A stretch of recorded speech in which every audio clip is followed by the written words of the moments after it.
Hi there, and welcome back to the Personal Brand Business Show. My name is Bob Gentle, and every week I speak with incredible people who share their secrets to building, marketing, and monetizing their expertise, intentionally growing a unique personal brand and the mindset you need for that business to grow and thrive. If you're new to the show, then while you still have your device in your hand, take a second to subscribe wherever you listen to podcasts. And if you're a regular listener, then consider sharing the show with just one person, as it's the very best way to help me reach more people and to help the show grow. And if you're watching on YouTube, hello. I'm so glad you're here. YouTube is new, so if you want to help me out there, you know the drill, like and subscribe and comments. If you have any questions as we're chatting, pile them in the comments. I'm sure Jan and I will both be there to have a discussion later on. So you might have heard this before, and I've heard it more times than I can count. This might be new to you, but when I say the money is in the list, what do I mean? How much money? What list? What are you doing with the list? How are you growing this list? Well, that's what we're talking about today with my email list guy, Jan Koch from the Uncommon Solopreneur. Welcome to the show. Thank you so much for having me, Bob. It's great to be here again. So I'm looking forward to today's show because I don't know if I told you this. I listened to podcast. Oh, it must be a decade ago now, called The Eventual Millionaire with Jamie Masters. You've probably heard it as well. Yeah. And at the end of the show, she always asks the same question. What's one thing listeners can do today to help themselves towards their goal of 1 million? I can't believe I remembered it. And at least 50% of the time, and bear in mind, Jamie Masters is only interviewing self-made millionaires. At least 50% of the time, the answer was start growing your email list. And I've never forgotten that. So I've always known how important this is, but that doesn't mean I've always taken it seriously. So I'm looking forward to speaking about this with you today.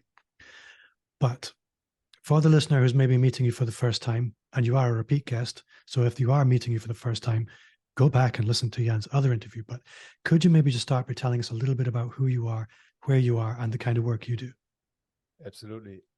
I have a small little family here in Germany. I live near the North Sea. I have my beautiful wife, a 2-year-old daughter at the time of recording, a silver Labrador who keeps us on our toes. And I have a background in WordPress development, running virtual events. And at some point, I'm actually going into my 10th year of being a business owner this year. So it's dating me a bit. I realized that everything I did came back to having that email list, having people who gave me their email addresses to follow along with my journey, to learn, to get freebies, buy from me eventually. And in this year, this is my entire focus. I realized that last year I sent about 800,000 newsletters to just my list. And I learned a thing or two. And now this year I'm focusing on helping others do the same.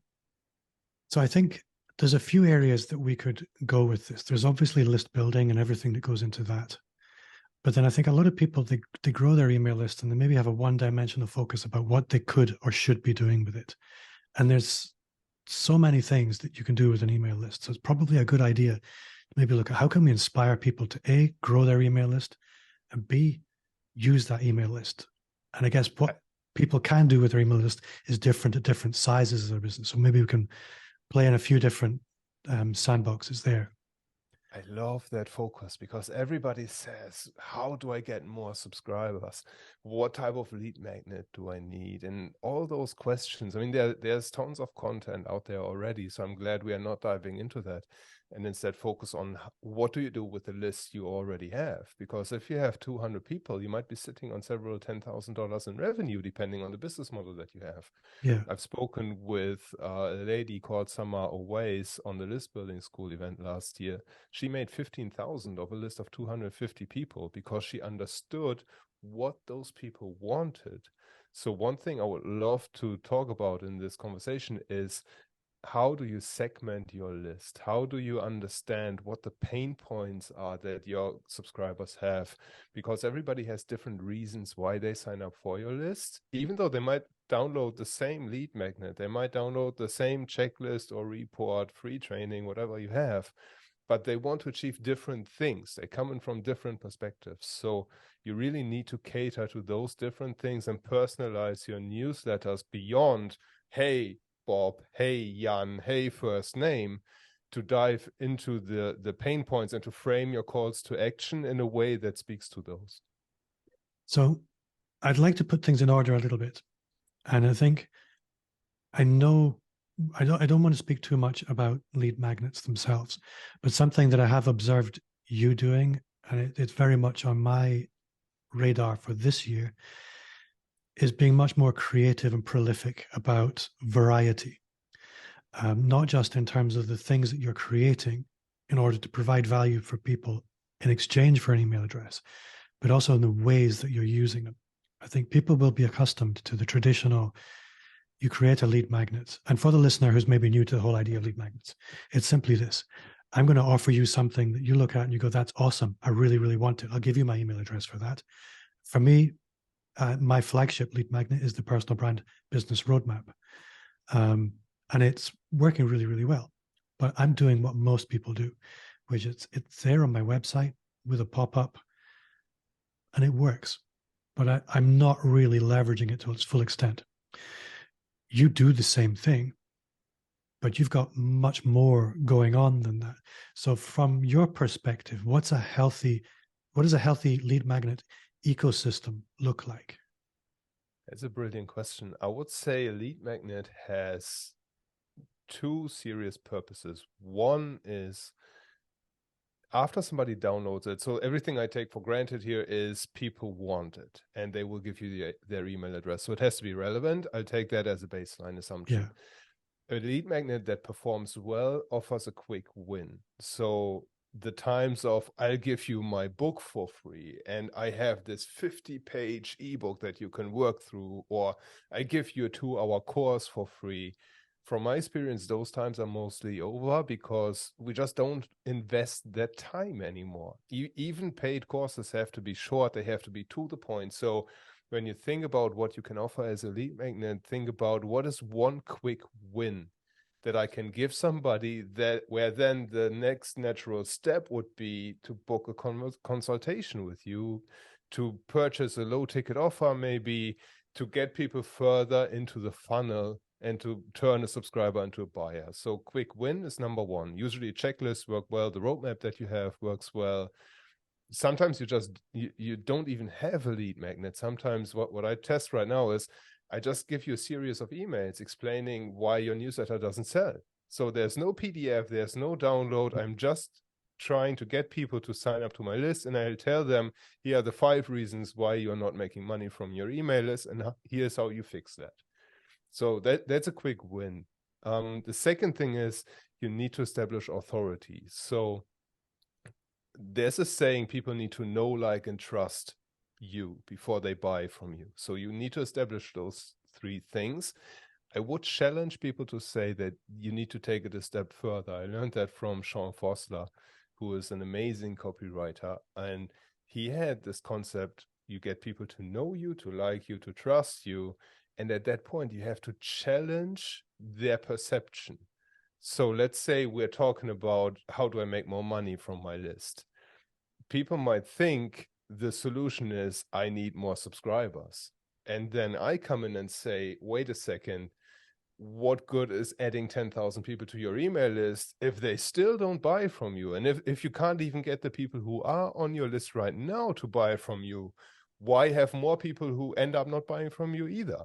So you're looking at a different problem, or you need to offer them a different perspective on the same problem. And then that's where you position your solution. That's where I can then say, hey, think about segmentation, think about personalizing your email newsletters, think about using automations in certain ways. So this is where you challenge them, where you say, hey, take a step back. Here's why I am the expert. Here's why I think you are coming at this from the wrong angle. But you can only do this after they got to know, like, and trust you in the first place. So, and I think my philosophy on lead magnets is similar to yours in that I feel a lot of the time getting somebody's email address is really quite easy. But you could make a big promise on the cover of a PDF or an email course, get somebody's email address, and then deliver nothing. And in many respects, the lead magnet has done its job. You've got the email address. However, how are you going to feel about that person? And I think that's kind of where you're going. So my philosophy is make a big promise or make an important promise and keep that promise. In fact, over deliver on that promise, because how the person feels about you when they join your email list is almost more important than getting them on your list. Having people who are positively disposed towards you is way more important than simply having people's data. Yeah. And understanding what they want, why they sign up is also very, very important. So one thing I have in my onboarding sequence is I ask new subscribers 5 questions. What is one goal that you want to achieve right now? Click on one of 5 links. And it's an easy text link list. So it's not super complicated to build. Every link goes to a dedicated landing page where there's a 1-minute video of me saying, hey, thanks for sharing this with me, blah, blah, blah, blah. Here's my best content. Scroll down to get a quick solution for your problem or to make a next step to your goal or whatever it is, over delivering, just as you said. And when somebody clicks on that link, I know exactly in my ConvertKit platform, okay, they want a bigger email list. They want to make more money. They feel stuck in their business. So then I can tailor the content I'm about to send them in an email sequence. And I can funnel people into a list of emails that says maybe 5 emails about building a bigger email list. That's only relevant, though, for subscribers who clicked on, I want a bigger email list. If I send this to a subscriber who clicked on, I feel stuck in business, I don't know what to do, well, what will they do with a bigger email list? That's not what they are worrying about right now. So you have to keep in mind that when you deliver the lead magnet, you need to get more insight from your subscriber so that you can then follow up with them with relevant sequences. So looking at segmenting then, you can go crazy with that. I remember in the old Infusionsoft days, people would get themselves properly tied up in knots with this and employ really expensive consultants to take care of this stuff. Yeah. Segmentation can be taken way too far. What does a healthy segmentation look like for the average business owner like you or I, where it's a solopreneur business? Just the basic meat and potatoes. This is what you should be doing as a minimum. As a minimum, define 3 pain points that you can solve for your subscriber if they are different enough. So let's say comparing feeling stuck and confused in business with I need a bigger email list. I know exactly where I'm going. Those are 2 very different buckets of people. Then what you can also do, what I'm working on with a client right now, is they speak to different types of people. So one audience they have is local facilities, schools, stuff like that. The other audience are business owners, corporates, very different type of messaging there. So those are 2 different types of segments that you can employ. As you said, don't go crazy. Start with the basics. Pick one, build up from there, and then you'll see how your campaigns work and how the sequences get taken up by your subscribers. Another thing that is very important is you want to have, obviously, customer status in those sequences. Did that person buy from me yet? Did that person purchase product A, product B, product C? So that when I promote product A in a newsletter, I can exclude that sales pitch to all the people who bought it before. So you don't annoy them. And instead, you put in, thank you for purchasing, blah, blah, blah, to build more rapport and increase customer value. So one thing I'm wondering about is methods of segmentation. You've spoken about links in emails. I know you have, for example, quiz funnels in order to achieve segmentation. What are the most common methods of segmentation that people should be thinking about? I would say entry points to your email list. Think about following up with contact form submissions from your website. Those have clearly expressed an interest of learning more and doing business with you. So they are in a segment, warm subscribers, warm leads, whatever you want to call that. Then you have your traditional, hey, here's my PDF, give me your PDF, and here's my email address. cold type of people who don't know you and who don't really want to work with you. They just want to get that quick win, and then you need to nurture them.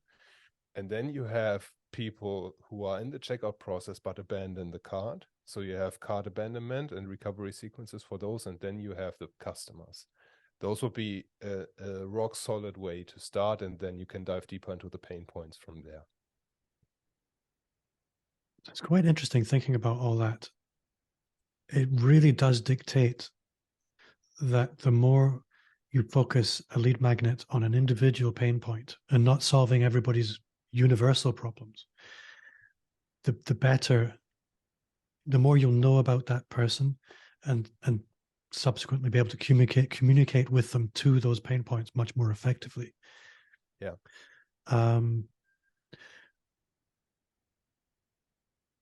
Let's take somebody, most people, if I'm honest, who they've grown their email lists probably over 4 or 5 years. They might have 100, they might have 200, they might have 2,000, 4,000, 10,000, doesn't matter. It's just one list with no segmentation. What would your advice be to what they do with this to make that list a little bit more valuable to them? A great question. And as you said, it's probably 95 or 99% of people. And I would always start with segmenting based on engagement. So you can't fix a quote unquote dead email list by sending fewer emails. You need to send more emails. However, the more emails you send and then people don't respond to it, you're hurting your sender reputation, and your emails are more likely to be getting flagged as spam. So what you do is, let's say we are running a bi-weekly frequency. I would recommend weekly, but that's intimidating for many people. Let's say every other week we send an email. You only send that email to the people who opened a newsletter from you in the last 90 days by default. And then once a month, you email the entire list and get people back into that cadence, what ConvertKit, which is what I'm using, calls warm subscribers. And everybody who does not open an email in the last 90 days, they get into a re-engagement campaign. Hey, do you still want to hear from us? Blah, blah, blah. Get them to engage with that email, get them to open the email, maybe have them click on the link that says, yes, I still want to hear from you. You can offer them a little incentive, like a discount code or free consultation or whatever is relevant for your audience. That is segmenting people who want to hear from you from people who not want to hear from you anymore, which is cool because sometimes we change occupations, email addresses change. It's just the process and the part of the game that not everybody wants to read your emails. And then over time, you weave in call to actions in your regular newsletter that you use to segment people. When somebody in my newsletter, for example, clicks on a link to Jasper.ai, which we did that live stream on recently, I tag them with interest tags for content creation, for Jasper AI, for written content, so that I can then personalize the messaging. And over time, you build this segments organically with this approach. Another alternative would be to just send out a survey and say, hey, what's the biggest challenge you're facing right now? What are your goals for the new year? And then implement the tags based on that. So I think this is going to be the last question about segmenting, but I wonder about conversion rates on segmenting tactics. So let's say you send out an email with a couple of links in it. If your average click-through rate is going to be quite poor anyway, that segmentation might not be quite so effective. Right. What's a reasonable expectation for the number of people who will self-segment in that way? Take the average click-through rate that you have for this. If you have a good copywriter, you can probably double that. If you have a good incentive, that helps too, but don't expect the world from this survey. And that's why I prefer this organic segmentation over time. It's difficult to get people to self-segment if they don't have an incentive to do that. Like, why would I tell you what I'm working on right now? Okay, Jan can send me better content. Well, I don't care about Jan in the first place. I never read his emails in the last 90 days. Why should I care about him being able to send me better content? So you have to find a different angle for that. Just more content or better content won't suffice. But if you do that, you can get people to self-segment and then just build it over time. And for all the onboarding sequences you have, integrate segmentation into those as soon as you can. What's really interesting listening to this is what's becoming very clear, as if it needed to be any clearer, that this is about a long-term investment. This isn't about going Yes. looking for a quick win tactic. And it brings me right back to the beginning, what we're talking about, the money is in the list. A lot of people look at email marketing as an extra, as an add-on, not as the main event. But actually, if you were to look at the one point of contact that you have and that you're in complete control of, it's your relationship with somebody in their inbox. You don't have that level of control over any other method of communication other than perhaps sending them a letter. Phone call, but Yeah. that's as close as it gets. Yeah. And in many respects, so I'm on your email list and you send, I think, emails 3 days a week, something like that. I went through and I'm I going up to checked. daily now. Yeah. Yeah. Now, the power of that is I may not read your emails every day, but I see your name every day. Every Yeah. single day, I see your name in my inbox. And I haven't hit unsubscribe yet. And I'm ruthless. So the like, know, and trust is there. But you don't want people on your email list that don't want to be there. You want people to go, that's Jan Koch again. I'm not going to unsubscribe because those are people who are into you. You don't want people who aren't into you in your email list. Yeah. You're bringing up a fantastic point. Is one thing I see as the biggest advantage of email marketing is that you are constantly in front of people. So even when somebody tells me I get 90% of my sales from referrals, I have a really strong network, I don't need to do any marketing, I still try to get them to understand that, hey, if you want to accelerate that referral engine, what is the one thing you need to do? You need to have conversations. You need to remind people that you exist and what you can help them with so that somebody can refer to you. So email is the best place to do that. And even if it's once a week, if you send the same email, the same day, the same time for 3 months straight, guess what? People will at some point expect you in their inbox. And one thing I would add to that is whenever I increase the frequency of emails I send, my open rates increase. They don't decrease. That's really interesting. So let's look at actually using email. What should go in them? Um, so me, I do. I've fallen off the wagon a little bit at the moment, yeah, but I'm climbing back on the horse. I do a weekly email newsletter. I have a weekly podcast going out. I have a YouTube video every week. I have a tool I'm recommending. I You've got a usually lot, yeah. I have a few things going on. So it's a digest of that. It's quite visual. It's not a pure text email. Um, but I know it's probably not enough. But the average creator, let's say, who maybe has a podcast, maybe has a YouTube channel, maybe simply writes a blog post, how should they be approaching email? And obviously, they have products and services that they're selling as well. What does a healthy email marketing output look like in your eyes? Once a week is the bare minimum. If you can do more, do it. And I'll share a process if you want to in a minute for sending out. I spend like 2 hours a week for 7 emails, so it's not too bad. And then you can repurpose that content into social and into blog posts and blah, blah. But what you want to do in your emails is you want to train people to click on stuff. If you don't have a call to action in your emails, you're wasting your time writing them. So in every email that I send, I have at least 2 links, 2 maybe sales pages, maybe squeeze pages, maybe book a call with me, maybe here's my latest blog article, maybe here's a Twitter thread that I enjoyed reading. And the value that you put into this email is a conversation that comes up over and over again. I want to send valuable emails. Like, how do I find ideas to write about every single week? I don't want to annoy my subscribers by sending them irrelevant emails. And my best advice for that is just be mindful what's happening around you.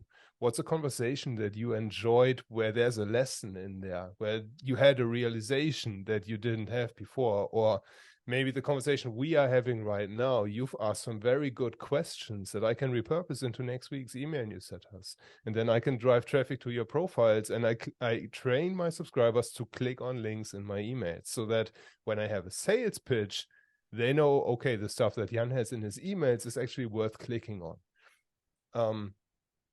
what is a situation that you remember from the last 2-3 weeks? If it stuck with you and if it made you feel good, chances are it makes your subscribers feel good too, because guess what? They are human. And when we think about value, at least from my perspective and my experience, I often think about value as I have to teach something. Here's how to write 7 emails in 15 minutes and they are still good. Here's how to use Jasper AI, blah, blah, blah. But making somebody smile is incredibly valuable. Just shining a light onto their day. They might have some very hard conversations that day.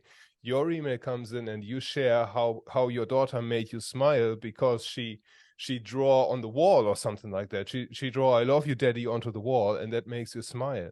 Those are the things that should go into email. And if you're listening to this from a business perspective and say, I will never put something like this in an email, you can still share content from what is happening in the business. What is a project that has gone well? What did you learn in that project? What's happening in your industry that you have to share your thoughts on that's relevant for your audience? What is in the news right now that you can spin off into a conversational piece in an email to make yourself accessible as a person and not as a business? Because we do person-to-person conversations. We do person-to-person business. I'm not buying Bob's course or Bob's coaching because of the brand that he built, but because of the person that you are. So we really have to simplify the process, I think, and just put out a text, 100 words, 200 words, put something in there that makes people smile, that teaches something, that shares a relevant resource, and hit send. Listening to you there, I was reminded of something that I often remember, which is a lot of people think that they would really like to be thought leaders. They would like to be visible as experts, but they're not willing to lead with their thinking. Yeah. And that's where you move from simply being somebody who has an inner life to somebody who shares their thinking, and people resonate with that, and then you become a thought leader. It's not something you can manufacture. It's not something you can delegate or subcontract to a PR company. You can try. It might work for a week, but it's not going to be sustainable. It's not going to be authentic. It's not going to be relatable. I remember a case in point. I got an email from you this morning, and I don't read them all, but this one made me smile. And it was all about how a morning routine might just not be for you. Yeah. I thought, you know what? I have been punishing myself with this for years. I don't need a morning routine. I have got so much time. I've got my business and my life to the point where I have enough time. The thing I should be measuring is, am I moving consistently towards my goals? And that's really stuck with me. It made me feel better about myself and, by extension, about you. I love it. Do you want me to break down the logic, like why I chose this specific type of topic? I think that would be important for people, because I think there probably is a lot of people sitting there thinking, I don't know if I can achieve that level of vulnerability. What happens if people disagree with me? People might not like me. This is the standard resistance to that.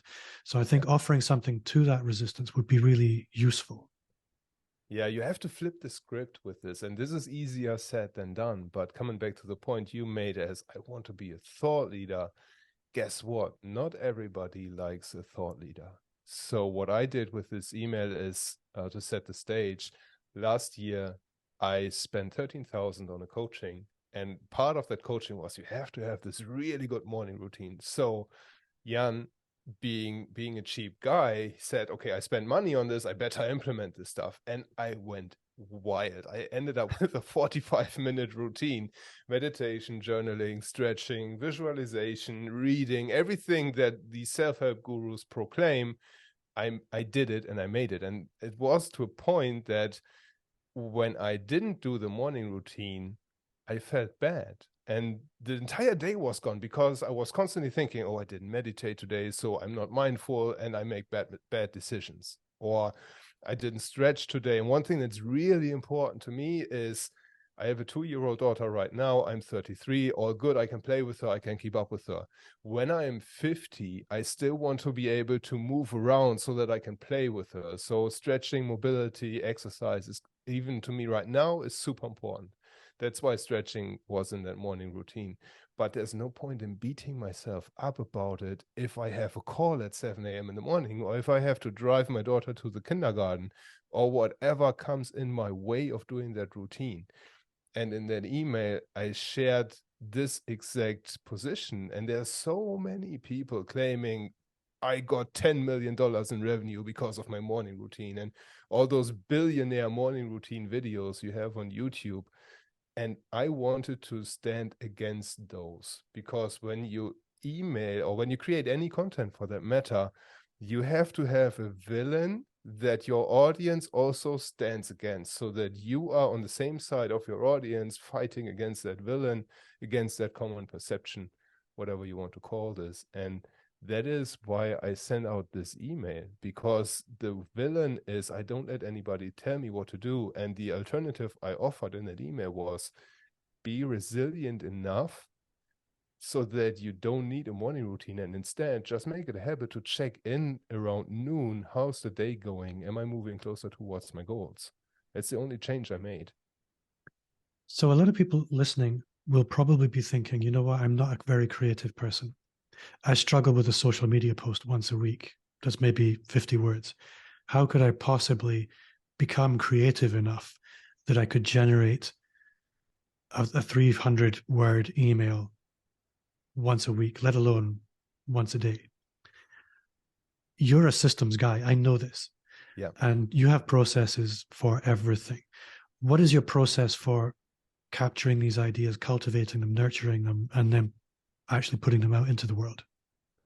The biggest problem people face with this is they don't separate ideas from writing. So when I pull up my LinkedIn, I want to write a LinkedIn post, and I have to think about, heck, what am I going to write about?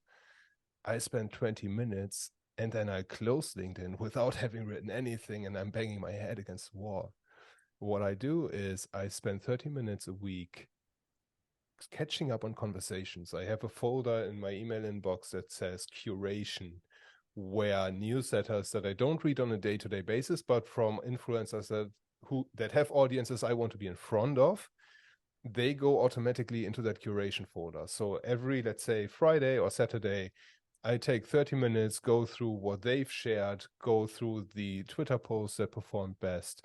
There's a tool I'll share in the show notes where you can filter what other people said by engagement. So if I wanted to be in front of your audience, except for being on this podcast, I put Bob Gentle in there, and I can see which tweet got the most retweets, likes, engagements, and so on.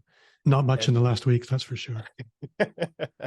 And I don't start with a blank slate with this, right? So I just piggyback on what's already happening, and then I put my own spin on things. So one example I still remember from yesterday, when I had a call with a friend, we talked about the same thing, and I showed him a Twitter profile, and one of the threads was 5 tips for professional networking and why it's important. And he asked me, yeah, there are 5 tips. What do I have to add to that conversation? How would I make that my piece without copying it word for word? And I said, well, it's quite easy. You share past versus present, for example. Here's how I viewed professional networking 5 years ago. Since then, I learned ABC. This is what I think about professional networking now. Or here's how I do professional networking now, but I have to change ABC because in the future, I want to have this type of network.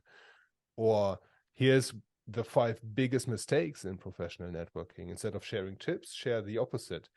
10 ways to ruin your professional network, something like that. So it's really exercise. And at first, the ideas will be slow if you're not used to it, because ideation, I think, is like a muscle. The more you do it, the better you become at it. But give yourself 30 minutes uninterrupted, put the phone down, put some music on, get cozy, and just think about what you have to say about what other people already said that got a lot of engagement. And that's how you start with creating content at scale. I'm going to sound so smart here because I read this in a book yesterday, and it was a science fiction book. I am sorry. You are smart. But it's a quote from Ovid.